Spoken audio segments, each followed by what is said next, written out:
How are you feeling, Coach? How are you feeling? I'm actually doing pretty well. I finished up my last cycle of chemotherapy and radiation treatment last week.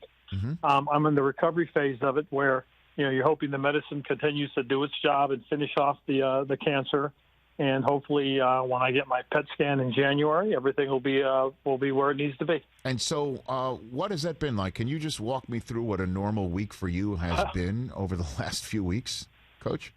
Well, really, what happens is I get 5 proton treatments a week, Monday through Friday. I got 3 cycles of chemo, one every 21 days. And so what would happen is, just depending on the week, my chemo could coincide with my proton therapy, which really zaps you.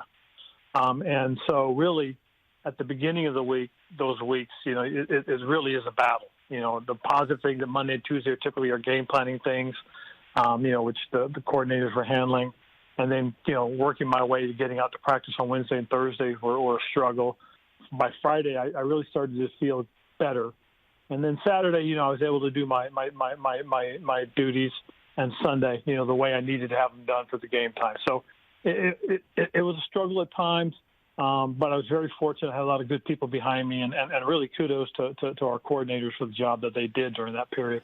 We're seeing the video of you walking down the hallway with your caretakers celebrating your final treatment. What was this moment like for you, Coach? It was surreal because, when you first start, it's that old saying is we get caught up on how far we have to go as opposed to how far we've come. And that's really what it kind of felt like was, gosh, I've made it. I'm where I need to be. And it really was surreal. And it left me speechless because, they just didn't do it because it was me. They do it for all their patients that finish.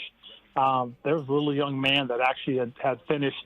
He was a huge Nats fan. He's a huge fan of Baby Shark, which was their theme a year ago. Yes. And so when this kid was finishing up, they were doing the Baby Shark dance.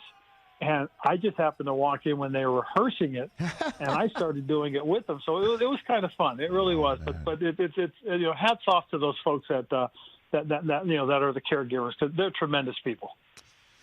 They sure are, and obviously humanity is suddenly becoming a little bit more lost in our world these days, Coach. And just seeing these videos and seeing you do what you've done, it just gives so much hope and inspiration to so many people. But in terms of a subset of individuals in the world that I've come across, coaches are the biggest control freaks I've ever met. What's it been like for you to be in a situation where you really can't control it at all? Very frustrating. Very, very, very, very frustrating. It really was. It was very frustrating because, there's so many things that you do as a head coach, so many things you're responsible for.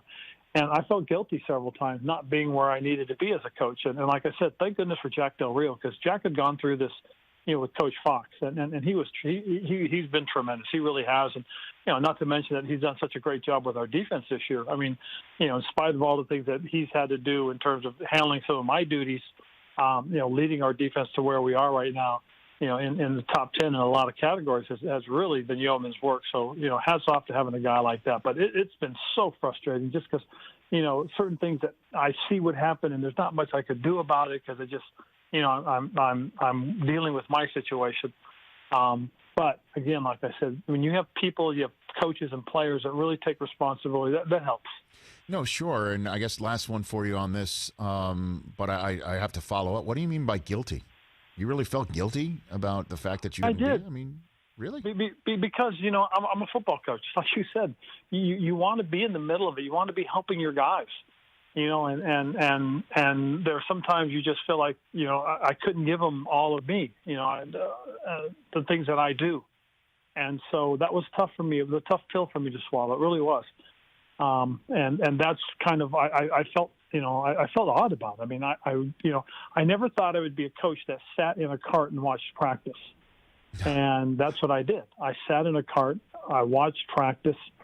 I blew the whistle from the cart. I mean, that was, instead of being able to walk around and, pat somebody on the back and say, hey, great job, or, hey, pick it up. You need to do this.